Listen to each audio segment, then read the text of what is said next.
Welcome into Inside the Archives. I'm your host, Marty Rosenbaum, XRT's digital content producer and all things social media. And I am proud to announce that we reached a milestone on the show today. Not only is this our 10th episode, but we're now listed on iTunes. You can find us in the podcast library or by searching the iTunes store for Inside the Archives. You can subscribe to the show, leave us a rating, leave a review, and find a full archive of episodes and share it along with your friends. My thanks are sent to you in advance for helping support the podcast and helping us get to these 10 episodes. And as well as getting to this moment, it's a great feeling knowing that 10 episodes have come. We're now on iTunes and starting to gain a little bit of traction. So for all of you listening out there and for spreading the word with your friends, thank you so much. Go ahead and subscribe to the show on iTunes right now. Leave us a rating, leave us a review, and listen back to some of the old podcasts that we've done. Now, on to the show. Ask someone to name the music to describe Chicago, and you'll get a variety of answers. To this day, all types of music can be heard originating from the city. This is well reflected in various festivals taking place across Chicago and in the clubs and venues hosting live music. Perhaps no one is plugged in better to the sound of Chicago than XRT's Richard Milne. Richard hosted the long-running local music show Local Anesthetic on XRT and saw firsthand the talent that emanates from the city, from Smashing Pumpkins, Wilco, Mavis Staples, and more. I wanted to pick Richard's mind on what makes Chicago music, well, Chicago music. So before we get into the nitty-gritty of things, Richard, welcome to the show. Thank you. How would you define Chicago music? Broad-based, big-shouldered, and I'm not even tying that in, maybe a little bit with Carl Sandburg. It's bold. I don't know if it's a reflection of being in the middle of the country, but this is a city that has only grown in its abilities as long in the almost 27 years that I covered it. I saw it just get better every year, and that includes present day. It's strong. I think it's a fearless city musically. You know, what have you got to lose? If you're making music, make the music you want to make. You know, you're not in Los Angeles, you're not in New York, where there may be ulterior motives looking to get signed, blah, blah. Not that bands shy away from that, but I think a lot of artists in Chicago make music because it's in them and it got to come out. Yeah, and, you know, it's funny you mentioned that right off the bat because I found a interview you did online a couple of years ago. I think it was with the Wicker Park Bucktown Chamber of Commerce, and you had a great quote about that. You said, when I first started Local Anesthetic, there were 200 bands in town. Now it seems like 20,000. Frankly, really good bands were out of the ordinary then. Now being good is at least de rigueur. There seems to be less commercial aspirations among young bands now. There are all sorts of bands for whom just creating music with no eye for commercial success is good enough. That's cool from a hip standpoint, but I'm sure Joe at Metro would like to see more locals strive to fill this room. Can you expand on that? I can, yeah. You know, in 1991, Metro started 83, 82. You know, it became the spot. It was like the highlight of so many bands' careers. Because it indicated if you're able to, somewhat significantly fill that room with people that you had made it. A lot of musicians now have no intention of making it. They realize that it's a long shot of getting anybody, even their friends, to notice their music, let alone get a couple hundred people in Metro. So what I was talking about with Shanahan was that he afforded opportunities to Material Issue and your Urge Overkills. That here's the pinnacle of at least a significant step in your career is playing my room and bringing people in, and it's a far less percentage of artists now who have any desire to even play north of North Avenue, right? Right. And as venues across the city, whether it's a Metro, which can hold upwards of 1,000 people, or you go into the neighborhoods and find a venue that can, like a Hideout that has 150 people. When you see bands from Chicago, you notice that there may not be that commercial appeal there, or the commercial aspirations, but that desire to, represent art and represent Chicago art. And, the diversity of the Chicago sound is well reflected in a lot of musicians. Do you think that when bands are creating that sound, that just comes out organically in their work, or do they aim to create that Chicago sound and let people know that they are from Chicago? This is what our sound is. Well, you can look at the full tide of the history of rock and roll, and that will influence musicians, whether they're fully cognizant of it or not. it did get. We can go back to what I was saying earlier. Is that there's kind of a Midwest ethic to working for your own purpose, for your own satisfaction of creation, and that was it's something. I have a question for you too, but I'll answer. I'm going to say something about why to talk about local anesthetic for just a moment. In the late 80s, I was bringing in bands like Material Issue and Urge Overkill. I was seeing Urge Overkill making cool records for a cool label, Touch and Go, touring Europe, and maybe doing okay at lounge acts. So my purpose in bringing bands into my late night, overnight show, the All Night Groove thing, I would pre-record interviews and sometimes performances, was kind of to help those bands. But also, and this is where I'm going to bring you into the at least answering part of the equation here, Marty, is that I was looking to create, to bring more to my job. And I kind of think that's part of your goal. I know you love radio and you love the inquisition, if you will, of speaking with guests, but you're looking to contribute, and so that to tie all that back into musicians, I think there's a ethic where they're looking to actually to create music for the sake of creating music, to add what they can add to it. And that's a hard trick to pull off, but I saw that in a lot of the better bands, that at least the bands that interested me enough to bring them on to local anesthetic, is that they were coming at it from a different, non-commercial perspective. Right. And you hit the nail on the head. I mean, you're looking to contribute some type of creative content. However that gets received is kind of ancillary to what the original goal is of making that original content. And I think you're right when you do see some bands that don't really care whether or not their the records are going to sell, whether or not they're going to be filling up venues. You get that output, and the more that you keep doing it, it's like throwing darts at a dartboard. Eventually, one of them's got to hit. You think that they would.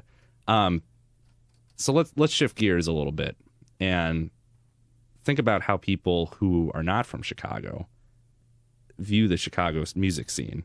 There's the big names. You look at on a macro level, Kanye West. Obviously, you have the Blues. You have Smashing Pumpkins.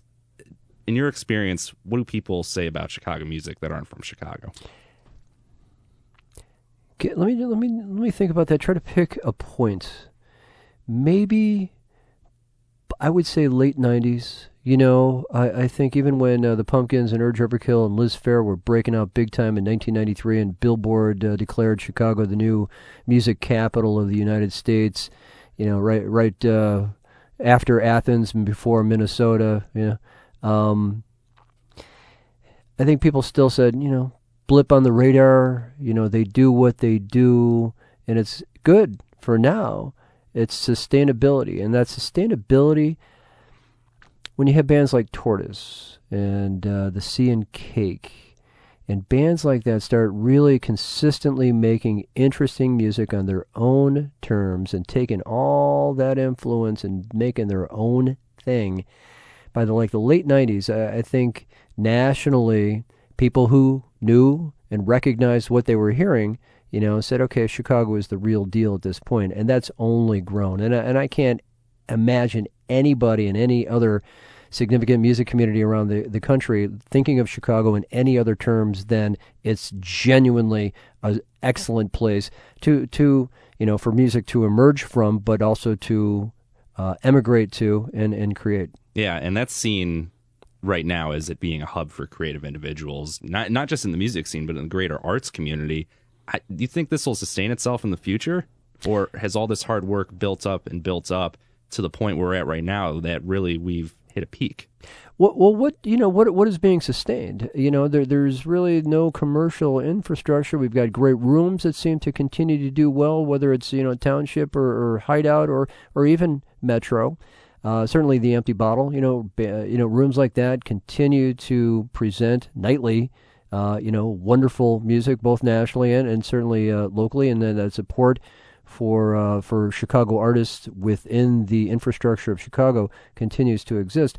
But sustainability, it will sustain itself because I think the fact that, as I wrote years ago, the 200 bands are now 25,000 bands, slight exaggeration there. The reason there are so many bands is because young musicians and even older musicians have an innate desire to create, and that will sustain interesting musics. At least, even if it's only the 5 guys, 3 guys, 10 guys in the band who think it's interesting and creative music, that propels itself. That is self-sustaining. Right. And seeing people who have come from outside of Chicago or people that were born and raised here in Chicago and the greater Chicagoland area, is that an ethos that's been consistent since many decades ago? No. I can't speak to much before, say, the rise of bands like Naked Raygun and the Effigies, 83, 84, through, and of course, Albini and all his configurations. That's when things changed enough for people to, at least look at Chicago and say, okay, there's something happening there. And as I said, I'm not really fully versed enough in what was happening from a commercial standpoint, artistic standpoint, in the mid 70s, late 70s. It seemed like, like every other city, there was, Harish. Is that a word? It is now. Harish, the hub of a lot of the Chicago music community was, the Thirsty Whale out in River Grove, where, it was, just sort of good time rock and roll, and nothing wrong with that, man. That was a good time and thrilling for a lot of people, but it changed. Punk rock changed that. Post-punk, I should say, changed that.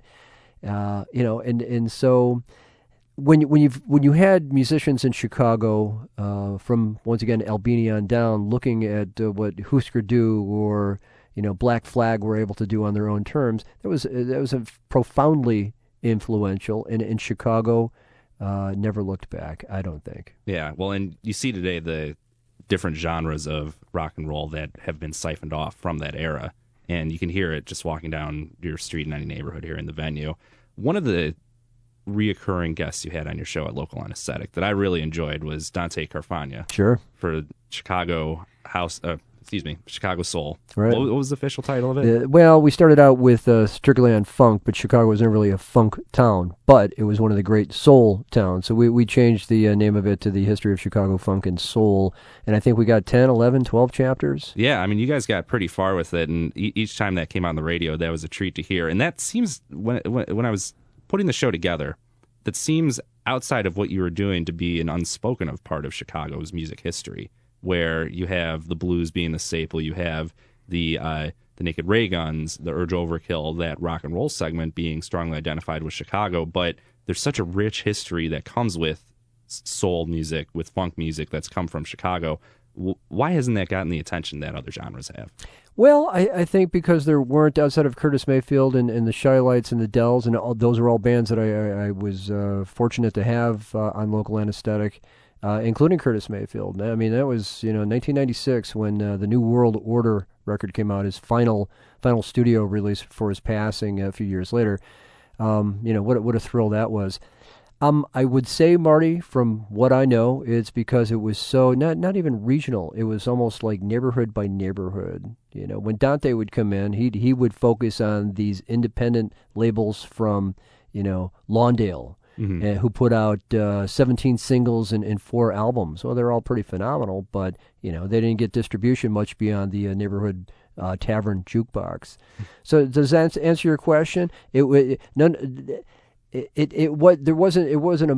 Motown here. There were Brunswick and Kurtam with Curtis Mayfield, but there wasn't that sort of Philly soul, Motown-ish. It never got to that level from a commercial standpoint. Then again, was anybody more brilliant than Curtis Mayfield? So. Right. Well, you put him, the staple singers, together, and Chicago certainly has a strong argument for being a big contributor to soul music. The question that I'm getting at is when you do have this those two artists, along with the many others that may have just been contained within the neighborhood jukebox, it's all quality music.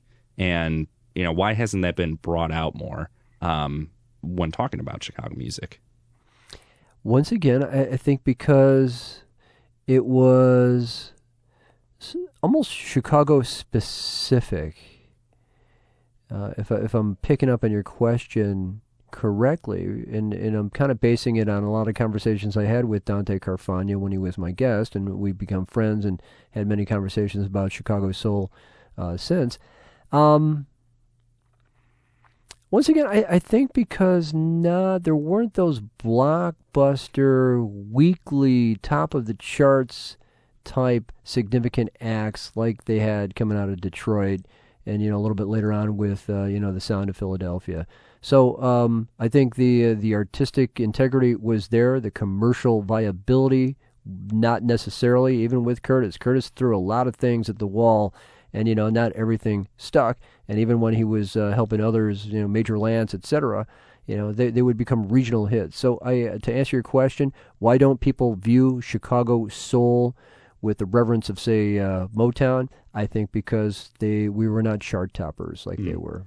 So that segues right into my next topic, which is Chicagoans tending to have an insular view of themselves, where it may be seen as we feel we may be bigger than the rest of the world sees us, the rest of the world country. That could go with our Midwest characteristics of being hardworking, wanting to prove everyone wrong.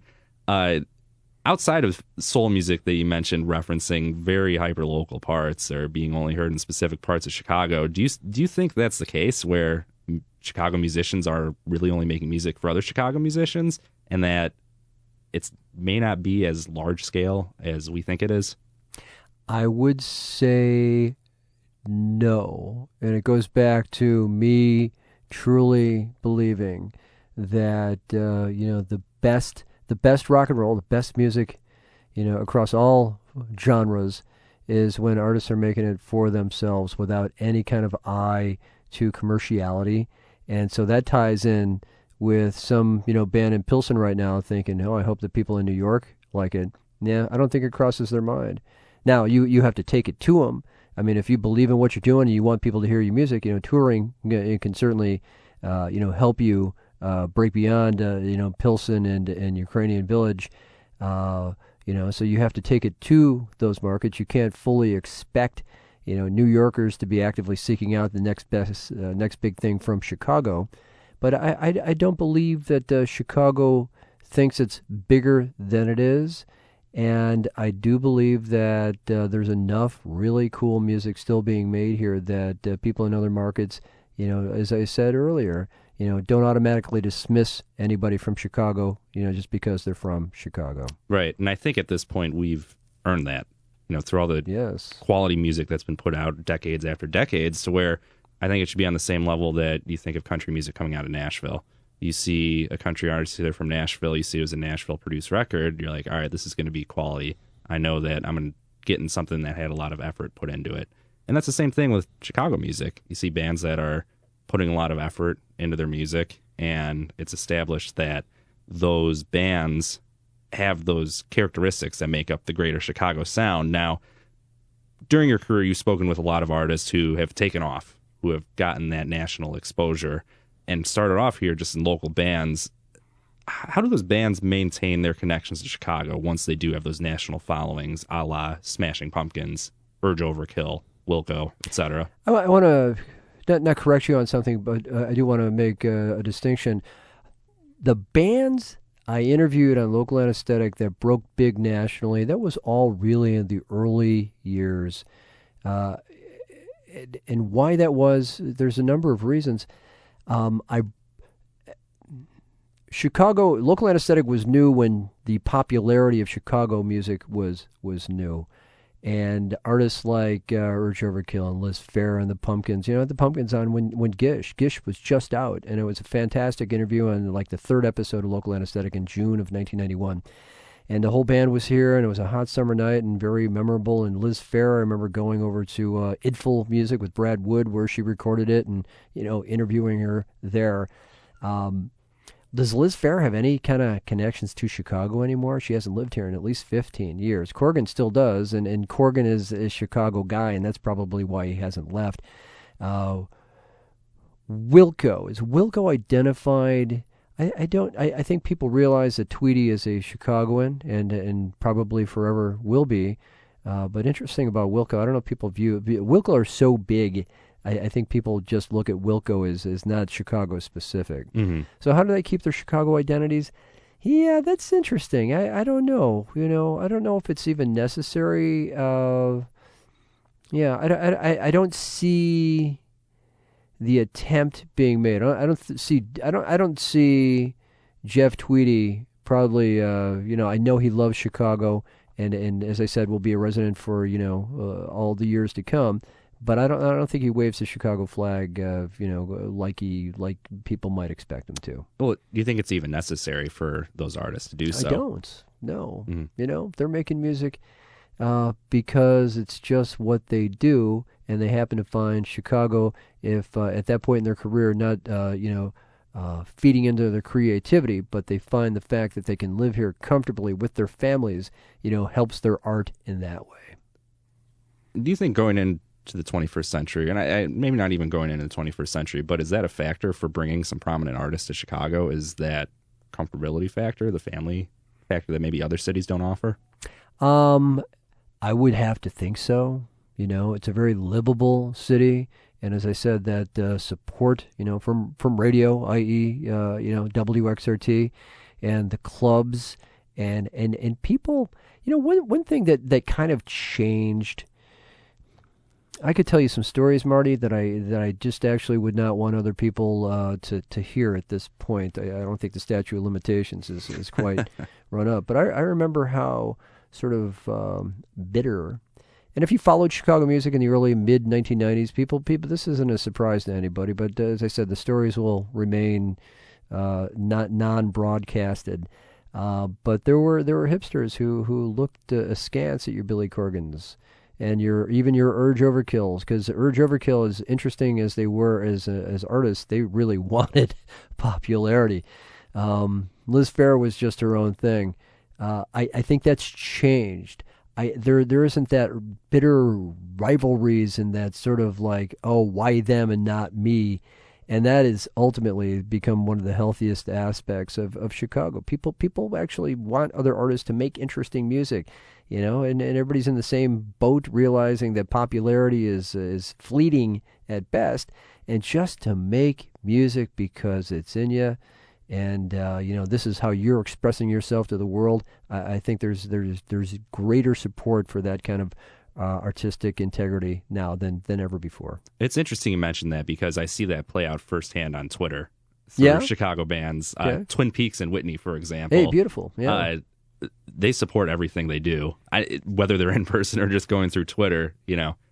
Releasing new songs, promoting one of the band members' individual shows, or just joking around with one another. You see that play out firsthand on social media, and I think that crosses boundaries too. I know, Twin Peaks had, I think, Joey Perp, and went on tour with him in Europe together. You see them here in Chicago, you're like, rock and roll, hip hop. All right, I could dig that, but it doesn't exactly make sense when you line up two genres. But they're going out into Europe and bringing Chicago there. So I think you're right when you do say that there is that communal feel to it. You want to back each other up and share the love with one another. I think that's a generational thing too. I think this, I have a son, who, is the one who turned me on to Twin Peaks, right? I did it so long, my child was turning me on to the hipper Chicago bands. But you may recall at the XRT Taste of Chicago concert last year when Twin Peaks performed, from the stage they proudly proclaimed they were all graduates of the Chicago public school system. They love their town, and they truly believe that if they can do it out of CPS, anybody can do it, and they're kind of showing that. Yeah, it's cool to see. And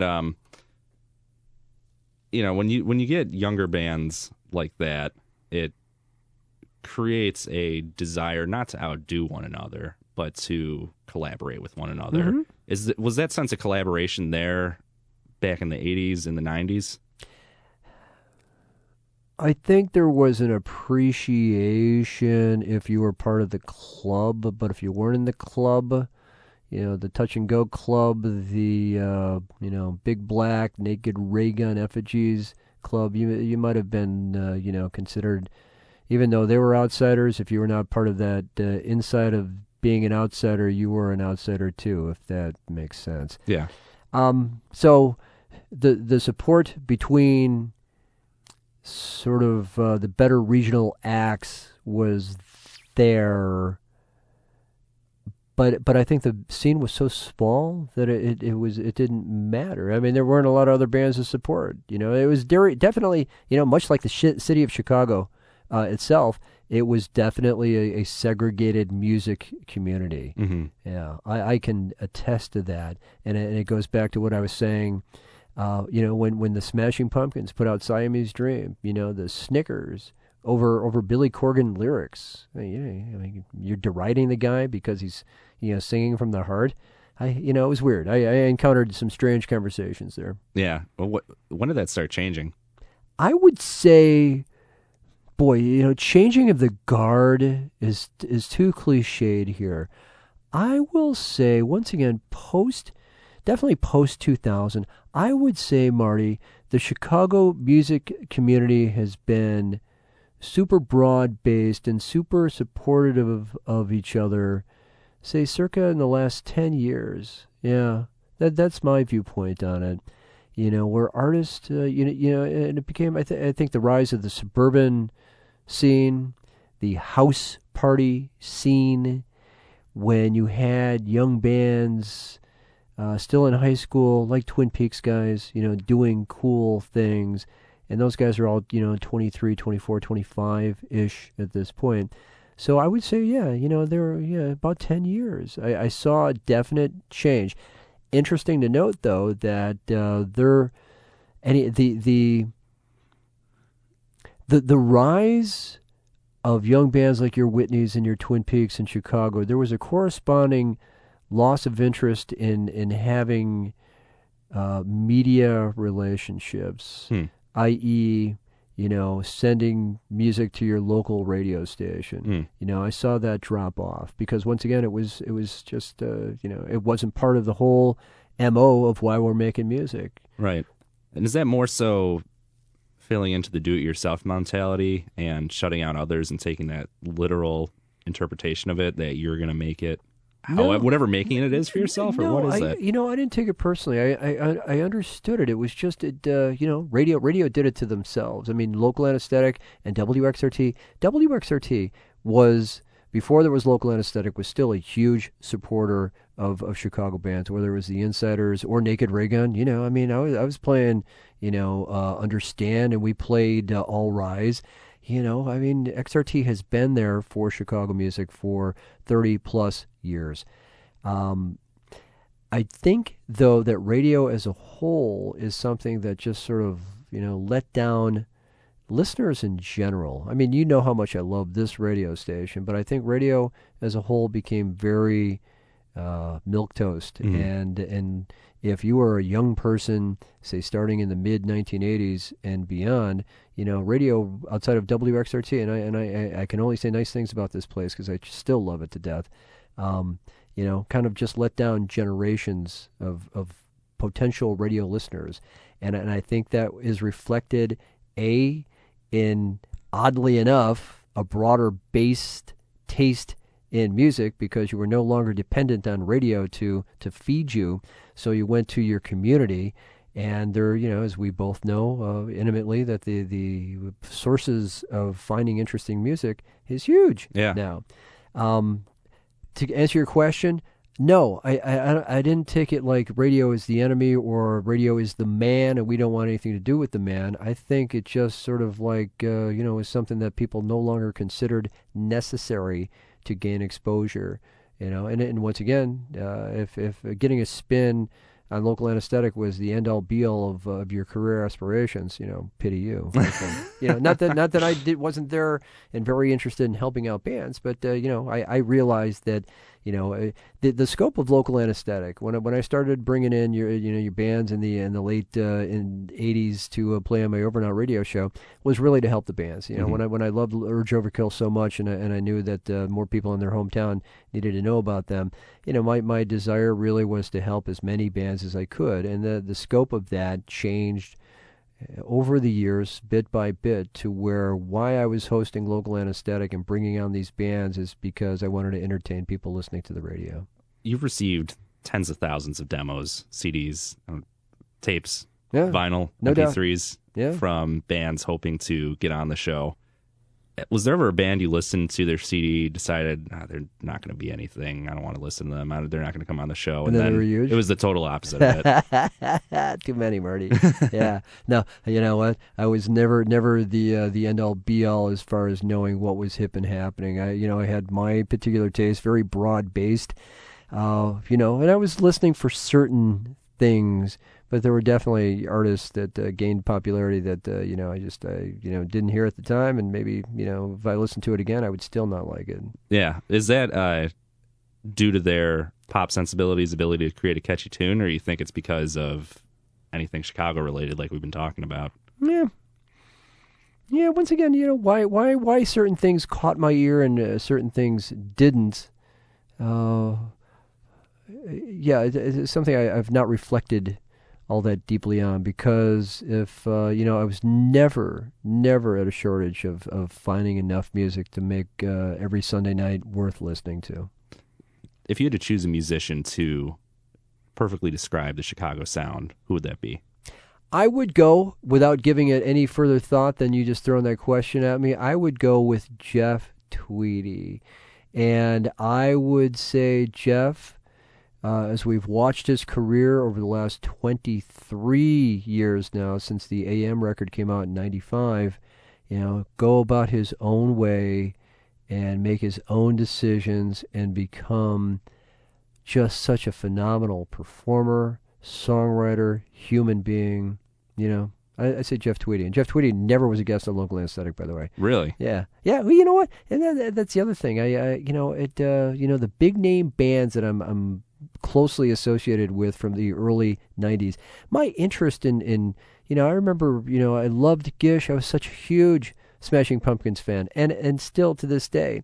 And then Siamese Dream came out in '93. And I was looking at what a lot of the press were doing to Billy Corgan, because there was just sort of, they were digging for dirt. And I just, that's when I made a conscious decision that, at a certain point, there's nothing I can contribute to an artist's projectile to stardom. And, I just, at a certain point, I really started leaning towards more towards, classic Chicago soul artists, people on the fringe, developing bands, and kind of just left the bigger stars to other local music shows. So before we wrap things up, if you were to make a playlist of your favorite Chicago music and then what you think best represents Chicago music, who would 5 artists on that list be? Naked Ray Gun, Big Black, Wilco, Negative Scanner, Whitney. There you have it. Top of my head. Those are artists that, no hesitation. Why those artists? Because they're artists that moved me, that I look at how they have gone about their careers, making decisions within, and it sounds bad on their behalf, but in their own self-interest, and coming out on top regardless. Naked Ray Gun, they're still a juggernaut. I still miss John Haggerty on guitar, but Whitney, I mean, the last record was just brilliant. So looking forward to the new one. Jeff Tweedy, as I've said already, he's an artist, man. And there's a commercial sense to what he does, but it's not intentional. And to be moved by a Jeff Tweedy song, is tear-inducing and thrilling, Steve Albini, I think, just outside of kind of being a knucklehead overall, was a huge part of 1980s and beyond. Shellac still, a wonderful band, but what Steve did for Chicago music as a musician and engineer in the 1980s, can't even, it would take another podcast or two just on him. Yeah. Well, I think the common theme you see in all of this is that they're sticking true to their artistic vision. I think you really have to, Marty. I think you have to. You start, thinking about other aspects of making music, and I'm not going to besmirch anybody's reputation for doing so, but if you really want, getting back to that sustainability and to truly create what God put in you to make music with, if you deviate that because you lose your way mentally, you've lost something, not necessarily your way, but what you were fully capable of doing. I think you left a little bit out. Well said. Well, hopefully that's not smug, because make the music you want to make, but there's I really truly believe, and it's kind of like how I approach my own career at WXRT. There's this is it. I've done a lot of other things. I've been a wrestling referee. I've been self-employed for 20 years. But when it came to the radio station, and sitting in that chair and playing records on the radio, boom, I got blinders on. You've tried to come in and try to talk to me, and there's two things I want to do in that room. I want to think about what I'm going to play, and I want to think about what I'm going to say, and that's it. And I do that for 3, 4, 5 hours, whatever it takes. But I think the end result is much better with that kind of focus. And I think musicians or artists in general, you have to understand that focus. And if you allow distractions to come in, like are my friends going to like this? Yeah, it's not where your head should be. Yeah. Well, and then you only got one go around at it, and if you're not going to stick true to what you think is right with it, what's the point? Well, I think it should be a lifelong pursuit, right? And if you set up unrealistic expectations, undoubtedly you're not going to be able to meet them. And if you enjoyed playing guitar at 15, 25, you should still enjoy playing it at 45, 55. Yeah. And you should do so. No matter how much it may piss off the neighbors. Sounds like personal experience. Just a little bit. A little bit.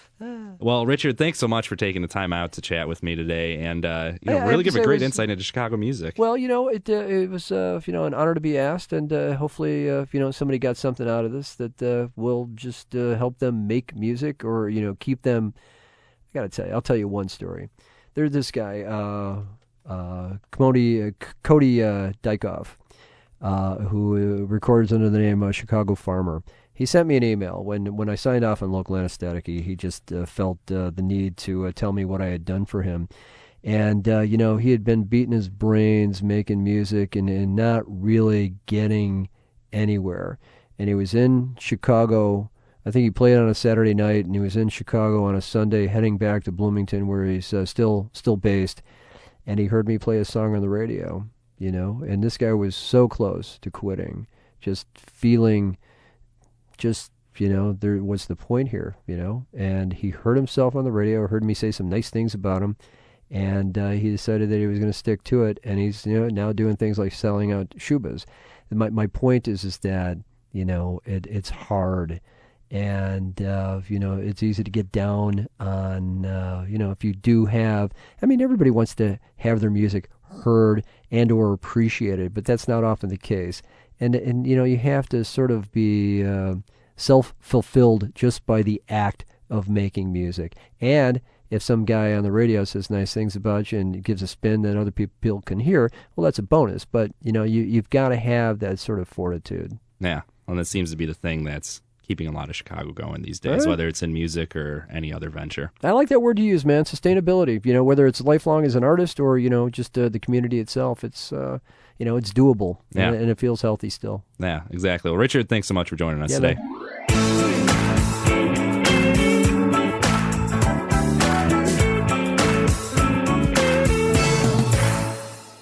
Wow, what a great conversation that was. Thanks again to Richard Milne for joining us and dissecting all things Chicago music. So we got lots of news items to cover since our last episode, and we're going to start with who else but the Foo Fighters, one of the most polarizing bands I see people commenting on our social media page. But nevertheless, people still love to read what Dave Grohl and company are up to.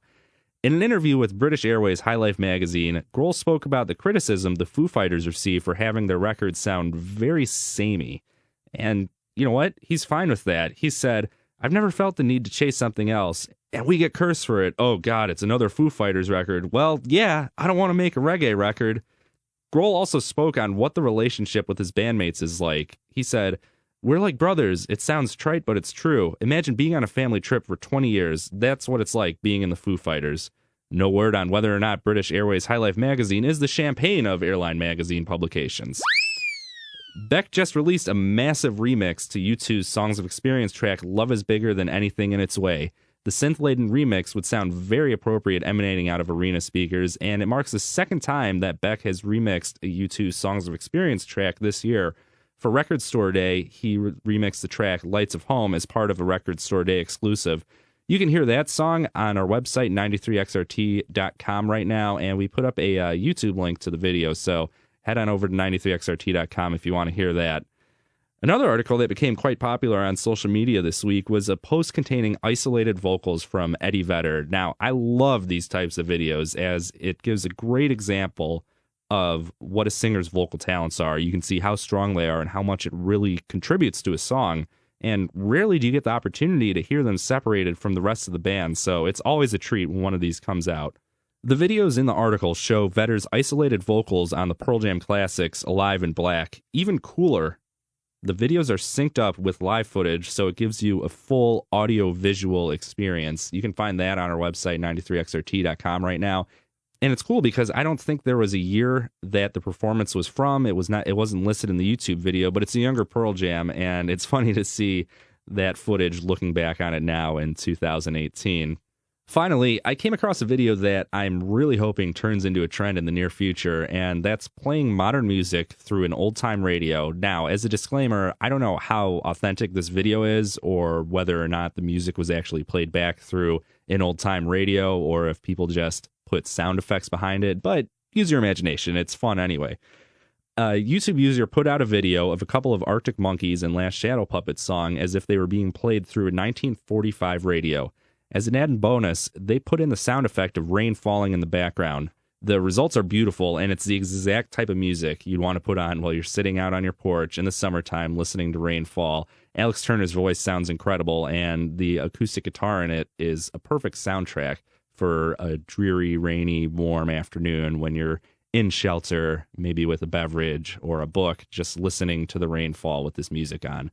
All the stuff I just mentioned right now is on 93xrt.com, and we posted it on Facebook and Twitter. You can find us there at 93xrt. Well, that wraps up today's show. Thanks again to Richard Milne for coming on and joining us talking all things Chicago music. And thank you to you, our lovely listener, for joining us and listening to this podcast and all Inside the Archives podcast. As a reminder, we are now on iTunes. You can find us in the podcast library or just search the iTunes store for Inside the Archives. You can subscribe to the podcast, leave us a review, leave a rating of the show, find a full library of every single podcast that we've done, and share it with your friends as well. So head on over to iTunes, check us out there, subscribe, rate us, review us. You know the drill. You know what to do.